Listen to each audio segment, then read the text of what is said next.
자, 오늘 말씀은 창세기 50장입니다.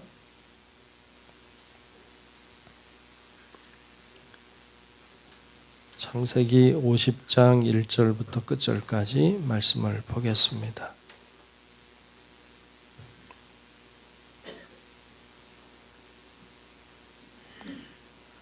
다 찾으신 줄 알고 창세기 50장 1절로 끝절의 말씀 교독하며 말씀 보겠습니다.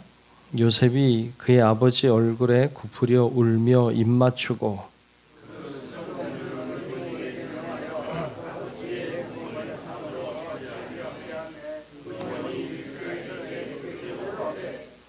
(40일이) 걸렸으니 향으로 처리하는 데는 이 날수가 걸림이며 애굽 사람들은 70일 동안 그를 위하여 곡하였더라.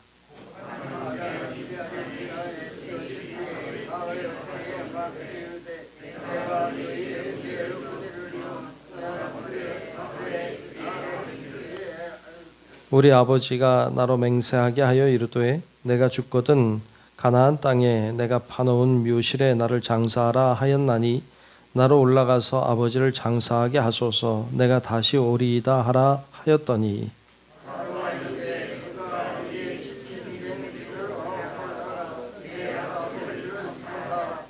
요셉이 자기 아버지를 장사하러 올라가니 바로의 모든 신하와 바로 궁의 원로들과 애굽 땅의 모든 원로와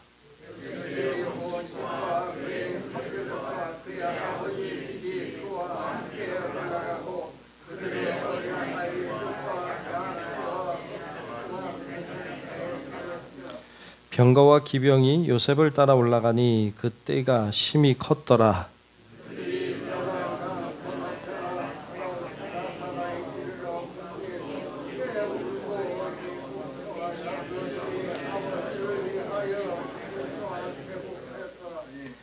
그 땅 거민 가나안 백성들이 아닷 마당의 애통을 보고 이르되 이는 애굽 사람의 큰 애통이라 하였으므로 그 땅 이름을 아벨 미스라임이라 하였으니 곧 요단강 건너편이더라.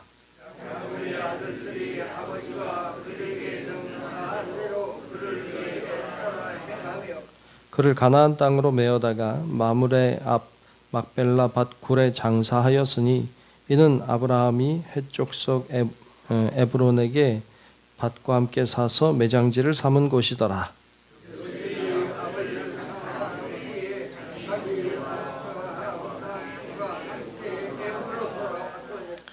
요셉의 형제들이 그들의 아버지가 죽었음을 보고 말하되 요셉이 혹시 우리를 미워하여 우리가 그에게 행한 모든 악을 다 갚지나 아니할까 하고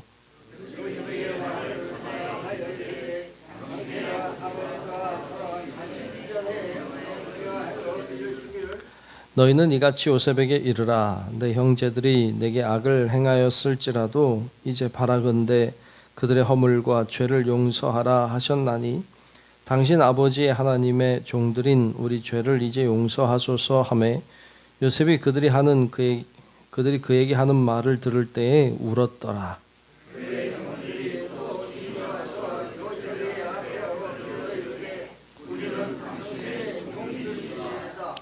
요셉이 그들에게 이르되 두려워하지 마소서. 내가 하나님을 대신하리이까.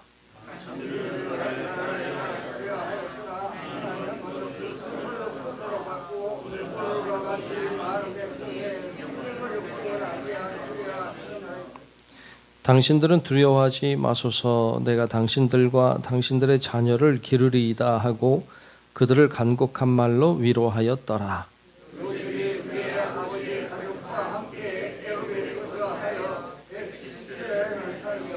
에브라임의 자손 3대를 보았으며 므낫세의 아들 마길의 아들들도 요셉의 슬하에서 양육되었더라.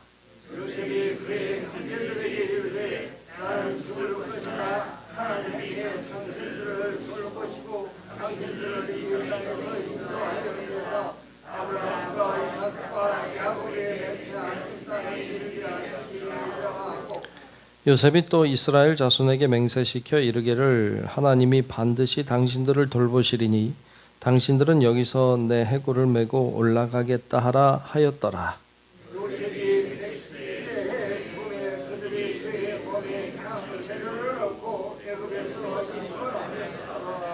아멘. 네, 오늘도 주님이 주시는 큰 은혜가 우리 모두 위에 임하시기를 축복합니다. 아멘. 네, 오늘 창세기 50장 말씀을 마지막 장이죠. 말씀 봤습니다.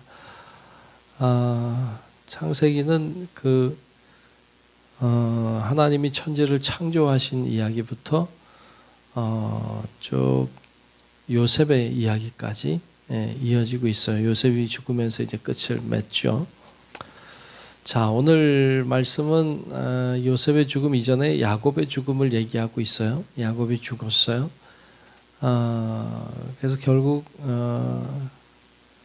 그 야곱이 죽음으로 이제 장사 지내는 장면이 오늘 말씀에 나와요. 1절부터 쭉 나오는데 거창해요. 그죠? 네, 거창합니다.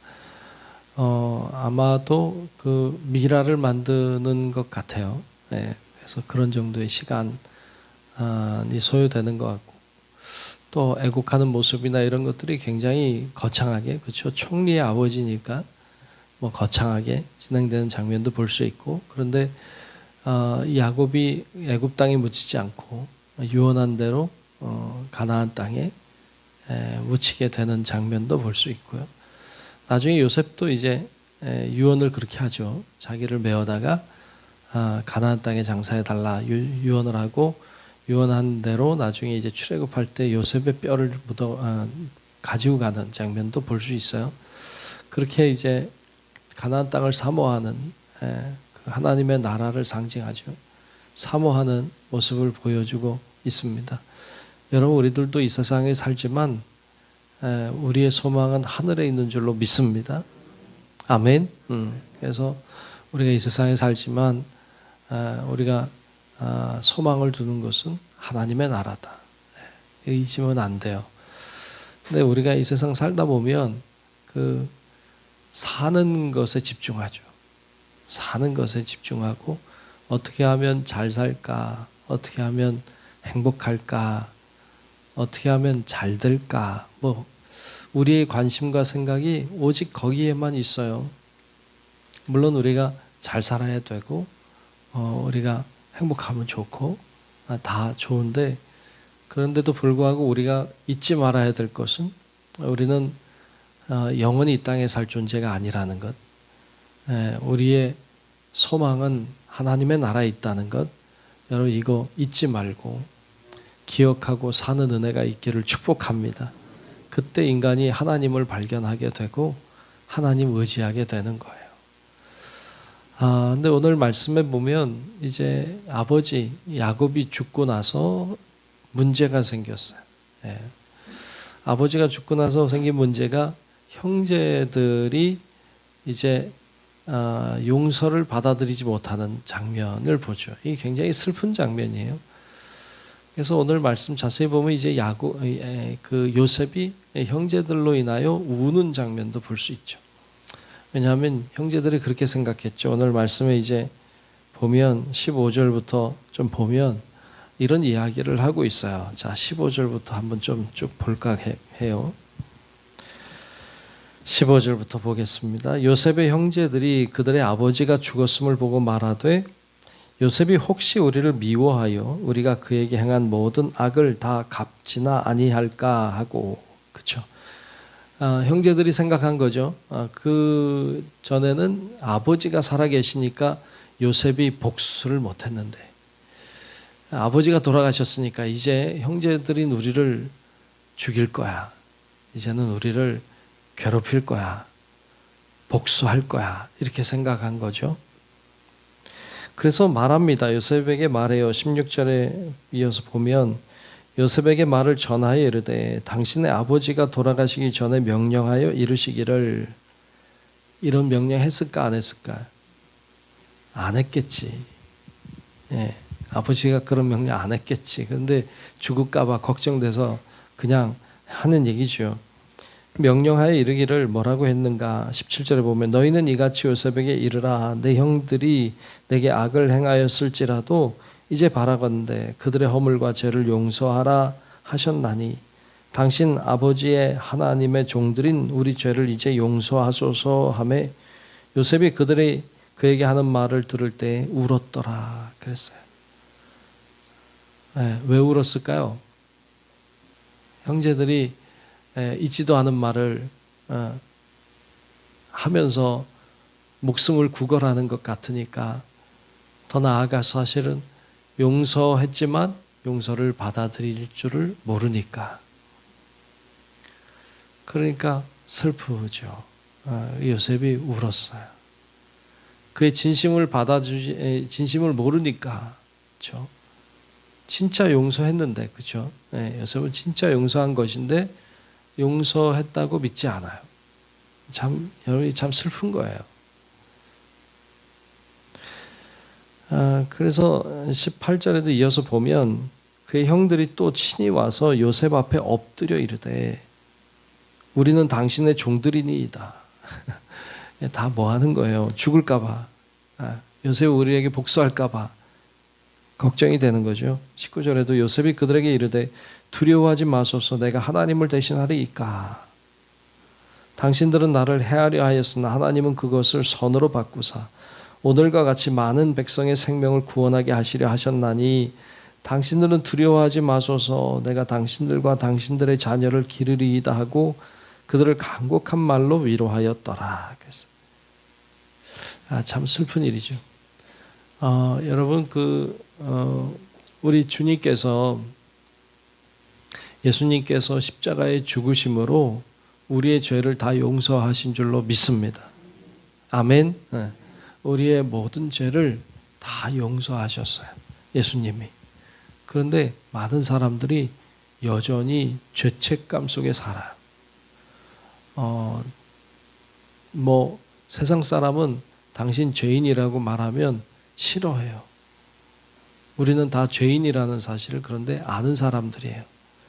그런데 여러분, 우리가 죄인이지만 우리는 용서함을 받은 죄인인 줄로 믿습니다. 이걸 아는 게 중요해요. 우리는 죄인이에요. 그러나 하나님이 예수 그리스도를 통하여 용서하셨어요. 그래서 우리는 용서받은 죄인이라고 하는 것을 알아야 돼요. 근데 많은 사람들이 이 죄책감 속에 살게 해요. 너 이런 죄를 진 사람이잖아. 너는 죄인이잖아. 하고 악한 사탄이 우리에게 죄책감을 가지고 살게 해요. 여러분, 이건 다 사탄이 주는 생각이죠. 주님은 우리를 완전히 용서하신 줄로 믿습니다. 그래서 그 용서받은 자의 기쁨을 가지고 사는 자가 그리스도인이에요. 그래서 이 그리스도인은 물론 죄인이죠. 죄졌지만 그러나 용서받은 기쁨이 있어서 우리 안에서는 늘 기쁨이 솟아나야 돼요. 자유함을 누려야 돼요. 근데 맨날 그 죄책감에 사로잡혀서 맨날 슬프고 맨날 힘들고 괴롭고, 여러분 그러면 안 돼. 그러지 말고 하나님이 나를 용서하셨다. 나 같은 죄인을 용서하셨다. 그것에 대한 기쁨과 감사, 소망을 가지고 살아가시기를 축복합니다. 그래서 예수 믿는 사람들은 제사를 드리는 게 아니라 예배를 드려요. 제가 누누이 얘기하지만 제사와 예배는 완전 다른 거예요. 제사는 죄 때문에 드려요. 죄 문제를 해결하려고 제사를 드리는 거예요. 그래서 죄 문제 해결하려고 소를 잡죠. 양을 잡아요. 피를 흘려요. 왜? 죄 문제를 해결해야 하니까. 그런데 우린 예배를 드려요. 예배를 드릴 때는 소를 잡지 않아요. 잡을 필요가 없어요. 왜? 우리는 이미 용서받았으니까. 죄 문제가 해결됐으니까. 그래서 우리는 짐승을 잡지 않습니다. 우리는 감사로 예배해요. 그래서 이 예배할 때는 짐승을 잡지는 않지만 반드시 감사가 있어야 되죠. 감사가 있는 거예요. 왜냐하면 구원받았으니까, 죄사함 받았으니까 그것에 감사함으로 드리는 거예요. 그래서 여러분, 우리가 하나님 앞에 감사함으로 용서받은 죄인이지만 이미 용서받은 자인 것에 대한 감사를 가지고 하나님 앞에 기쁨으로 예배하는 그런 우리 성도 여러분들이 되시기를 주의 이름으로 축복합니다. 더 나아가서 주님이 우리를 향해서 이 세대를 본받지 말고 마음을 새롭게 함으로 변화를 받아 하나님의 온전한 뜻을 이루도록 우리를 부르셨음을 기억하고 우리 자신이 거룩한 산 제물로 하나님께 드려지는 그런 은혜가 있기를 축복합니다. 그래서 예배를 통해서 우리가 하나님 앞에 감사함으로 나아가고 더 나아가야 된다면 우리가 우리 자신을 거룩한 산 제물로 우리를 드리는 것이죠. 이것이 예배가 되는 것이죠. 여러분, 오늘 말씀을 통해서 이 형제들이 용서받지 못한 것을 못했다고 생각하고 죄책감 속에 살아가는 것이 얼마나 불행한 일인지 우리가 보게 됩니다. 우리가 죄책감 속에 살지 말고 용서받은 기쁨과 감사를 가지고 예배함으로 나아가는 우리 모든 성도 여러분들의 삶이 되시기를 주의 이름으로 축원합니다. 기도하겠습니다. 하나님 고맙습니다. 오늘 주의 은혜와 사랑 가운데 주님 앞에 나와 예배하며 경배하게 하심을 감사합니다. 아버지 하나님, 오늘 이 형제들이 용서받지 못한 참 안타까운 모습을 보았습니다. 주님께서 우리를 완전히 용서해 주신 줄로 믿습니다. 우리가 그 믿음으로 감사함으로 소망 중에 하나님을 예배하는 자들이 되게 하여 주시옵소서. 성령님께서 우리들에게 임하여 주셔서 하나님을 향한 그 감사와 기쁨이 떠나지 않게 하시고 늘 주님을 바라보며 감사가 솟구치고 찬양이 솟구치며 하나님의 영광을 높이며 예배하며 사는 저희들의 삶이 되게 하여 주시옵소서. 성령님, 오늘도 우리의 기도 가운데 임하여 주사 우리가 기도하며 나아갈 때 하나님의 영광과 은혜와 능력을 바라보게 하여 주옵시고 하나님의 기도에 응답이 있고 살아계신 하나님을 경험하는 놀라운 시간이 되도록 축복하여 주옵소서. 오늘도 주님이 우리와 동행하실 것을 믿으며 살아계신 예수님 이름으로 간절히 기도하옵나이다. 아멘. 하늘에 계신 우리 아버지여, 이름이 거룩히 여김을 받으시오며 나라가 임하시오며 뜻이 하늘에서 이루어진 것 같이 땅에서도 이루어지이다. 오늘 우리에게 일용할 양식을 주시옵고 우리가 우리에게 죄 지은 자를 사하여 준 것 같이 우리 죄를 사하여 주시옵고 우리를 시험에 들게 하지 마시옵고 다만 악에서 구하시옵소서. 나라와 권세와 영광이 아버지께 영원히 싸움나이다. 아멘.